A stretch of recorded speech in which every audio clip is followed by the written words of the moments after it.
హలానేం CS రావు. మనకి ఇక్కడ ఫోటోలో కనిపిస్తున్నటువంటి ఇతను యంగ్ టర్క్, ఏజ్ 38 years. తన పేరు నిఖిల్. ఇవాళ ఆయన ఆస్తులు ఎంతో తెలుసా? 22,000 కోట్ల పైన ఉన్నాయి ఆయన. అతని ఏజ్ 38. పోనీ అతను చదువుకున్నాడా అంటే 10th క్లాస్ కూడా చదువుకోవాలి, 10th కూడా పాస్ కాల. మరి ఎలా అది సాధ్యం అని అంటే దట్స్ మిరాకిల్. అందుకే సంపాదనకు చదువుకు సంబంధం లేదు అంటారు పెద్దలు. చదువుకి సంస్కారం, చదువు ఉన్నంత మాత్రం సంస్కారం రాదు, సంస్కారం ఉన్నంత మాత్రం చదువు రాదు అని చెప్తుంటారు. ఇలా రకరకాలుగా చెప్తుంటారు. ఒక మనిషి యొక్క జీవితాన్ని మనం అంచనా వేయటం అనేది చాలా టఫ్. దానికి ఉదాహరణ ఈ ఇన్సిడెంట్ అని చెప్పుకోవచ్చు. నిఖిల్ యాక్చువల్గా అతను చిన్నప్పటి నుంచి చదువులో చాలా మందంగా ఉండేవాళ్ళు, అంటే చదువుకోవడానికి ఇష్టపడేవాడు కాదు. అతని తండ్రి బ్యాంకు ఎంప్లాయీ, తల్లేమో టీచర్. తనకి చదువు రావట్లేదని చెప్పి వాళ్ళ పేరెంట్స్ మదన పడేవాళ్ళు, బాధపడేవాళ్ళు. కానీ అతను ఏం చేశాడు, తన 14వ ఏట నుంచి మొబైల్స్ అమ్మటం వ్యాపారంలో తనకి డబ్బులు సంపాదించడం అలవాటు పడిపోయాడు. ఆ డబ్బులతోటి ఎంజాయ్ చేయటం మొదలుపెట్టాడు. తన 14 అంటే టీనేజ్ ఎంట్రన్స్లో 14 సంవత్సరాలప్పుడు నువ్వు 10th అన్నా పాస్ గా అని చెప్పి వాళ్ళ మదరు వాళ్ళ ఫాదర్ ఇద్దరు ఒక రకంగా ప్రాధేయపడితే నా వల్ల కాదు అని చెప్పి అతను మొబైల్స్ అమ్ముకుంటూ డబ్బులు సంపాదించడం మొదలుపెట్టాడు. చిరాకెత్తినటువంటి వాళ్ళ మదరు ఆ మొబైల్స్ అన్నిటిని తీసుకెళ్ళి బావిలోనో లేదంటే నీళ్ళల్లోనో వేసేదంట, అప్పటికైనా స్కూల్కి వెళ్తాడు అని చెప్పేసి. కానీ అతను తీరులో మారబోయేటికి ఇద్దరు పేరెంట్స్ కలిపి ప్రెజర్ చేస్తే ఎట్టకేలకు ఒక కాల్ సెంటర్లో చేరాడు. ఒక కాల్ సెంటర్లో 8,000 రూపాయలకి చేరాడు. పట్టుమని 10 సంవత్సరాల క్రితమే కాల్ సెంటర్లో చేరాడు. అతను పుట్టింది 1986 సెప్టెంబర్ 5. సో చూడండి, 86లో సెప్టెంబర్ 5వ తారీఖు తను జన్మించాడు.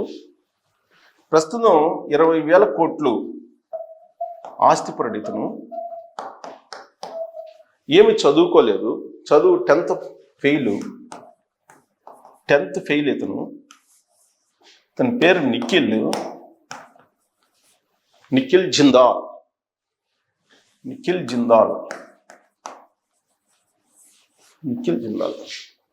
ఇతను కాల్ సెంటర్లో వాళ్ళ పేరెంట్స్ ప్రెజర్ చేస్తే ఒక కాల్ సెంటర్లో కేవలం 8,000 రూపాయలకి చేరాడు. 8,000 రూపాయలకి జీతం, 8,000 రూపాయలకి జాయిన్ అయ్యి అక్కడ అతనికి ఒక ఐడియా వచ్చింది. ఎందుకంటే ఫస్ట్ నుంచి బిజినెస్ ఆలోచిస్తున్నారు కాబట్టి అతను ఒక యాప్ క్రియేట్ చేసి ఈ స్టాక్ మార్కెట్లో ఏమాత్రం కమిషన్ లేకుండా, జనరల్గా ఏంటంటే అప్పట్లో కమిషన్ ఉండేది, అమ్మినా కమిషన్ తీసుకునే వాళ్ళు స్టాక్ బ్రోకర్స్, అమ్మినా కొన్న స్టాక్ బ్రోకర్స్ 0.5 నుంచి 1% దాకా తీసుకునేవాళ్ళు అప్పట్లో.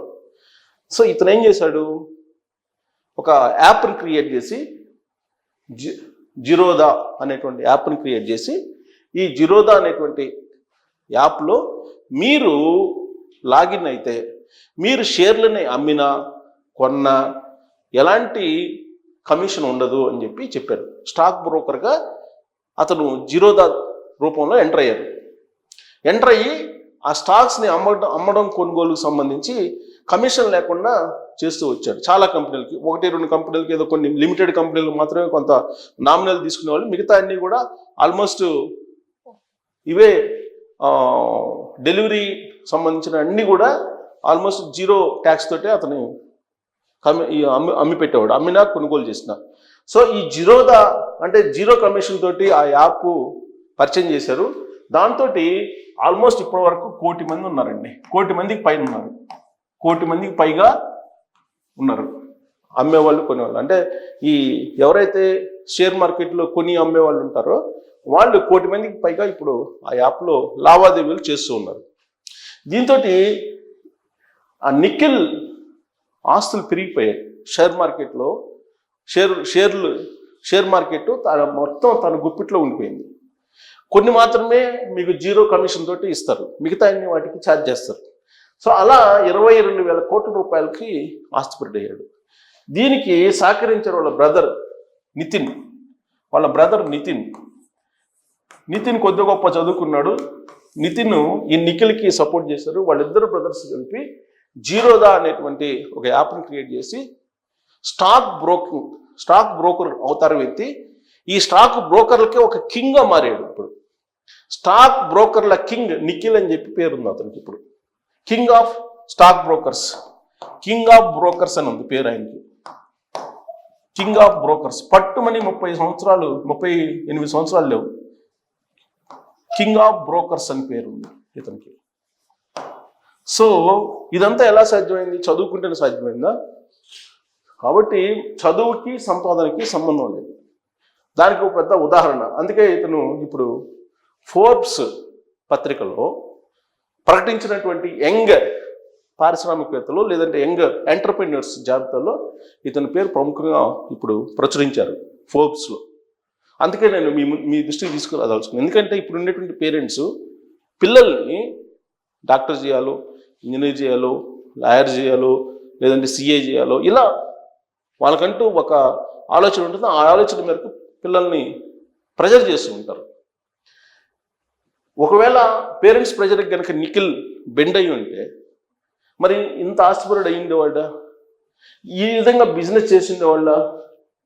ఇప్పుడు 22,000 కోట్లు సంపాదించేసంటే కేవలం జీరోదా అనేటువంటి ఒక యాప్ని చేసి బ్రోకర్స్ జనరల్గా తీసుకున్నటువంటి కమిషన్ కాకుండా అతను కమిషన్ లేనటువంటి బిజినెస్ని ఇంట్రొడ్యూస్ చేశారు స్టాక్ మార్కెట్లో. సో స్టాక్ మార్కెట్లో ఎంటర్ చేసి ఇప్పుడు కింగ్ ఆఫ్ బ్రోకర్స్గా మారాడు. సో ఇది కొన్ని లైఫ్లకే సాధ్యం, అందరికీ సాధ్యం కాకపోవచ్చు. బట్ ఈయన స్టోరీ వింటే కనుక ప్రజెంట్ ఉండేటువంటి పేరెంట్స్ పిల్లల మీద కొంత ప్రెషర్ లేకుండా చేయడానికి అవకాశం ఉంటుంది అనేటువంటి ఉద్దేశంతో నేను ఈ వీడియో చేశాను. సో జీరోదా తోటి నితిన్ జిందాల్, అతని పూర్తి పేరు నితిన్ జిందాల్. సో అతను ఇప్పుడు స్టాక్ బ్రోకర్లకే కింగ్ అయిపోయాడు. మరి మనీ కింగ్ కూడా అయ్యాడు. మనీ సంపాదించడం అనేది చాలా ఈజీ అని చెప్పి ప్రూవ్ చేశాడు అతను. సో కాబట్టి చదువుకి మనీకి ఇప్పుడు జీరోదా అనేటువంటి యాప్ క్రియేట్ చేశాడు. మరి అతను చదువుకునే యాప్ క్రియేట్ చేశాడా? లేదు. 10th ఫెయిల్యూర్ అని చెప్తున్నాడు ఆయన. వాళ్ళ పేరెంట్సే చెప్తున్నారు 10th ఫెయిల్యూర్. మరి ఆ జీరోదా యాప్ క్రియేట్ చేసి ఇవాళ మార్కెట్లో, స్టాక్ మార్కెట్లోని ఒక పెద్ద స్టాక్ బ్రోకర్గా మారాడు ఆయన. జనరల్గా స్టాక్ మార్కెట్లో స్టాక్ బ్రోకర్స్ కీలకంగా ఉంటారు. వాళ్ళే అమ్మడం, కొనుగోలు చేయటం, సలహాలు ఇవ్వటం, ఇవన్నీ చేస్తూ ఉంటారు.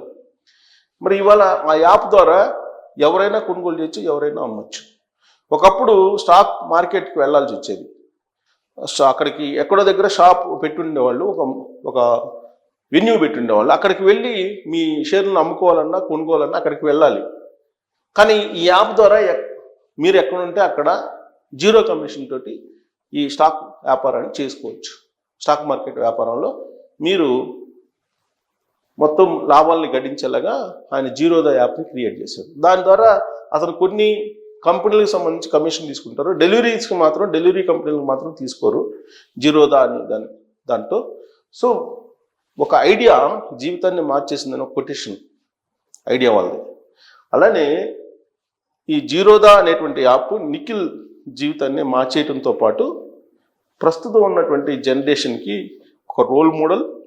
ఫోర్బ్స్ పత్రిక అతను గుర్తించిందంటే ప్రభావితం చేసేటువంటి ఎంటర్ప్రెన్యూర్స్లో నితిన్ జాబితాలో ఉన్నారు. సో కాబట్టి ఈ నితిన్ జీవితాన్ని, నితిన్ సంపాదనని, నితిన్ బాల్యాన్ని, నితిన్ ఏజ్ని 38 ఇయర్స్ అవుతుంది. మరి ఇవన్నీ తీసుకుంటే లైఫ్ మన చేతుల్లో ఉంటుందా, లేదంటే లైఫ్ ఎవరి చేతుల్లో వాళ్ళకు ఉంటుందా? పేరెంట్స్ చేతిలో ఉంటుందా, లేదంటే ఎవరి చేతుల్లో, పిల్లల చేతుల్లో, వాళ్ళ చేతుల్లోనే ఉంటుందా అనే దాని మీద మీరు కామెంట్ చేయొచ్చు. Thank you.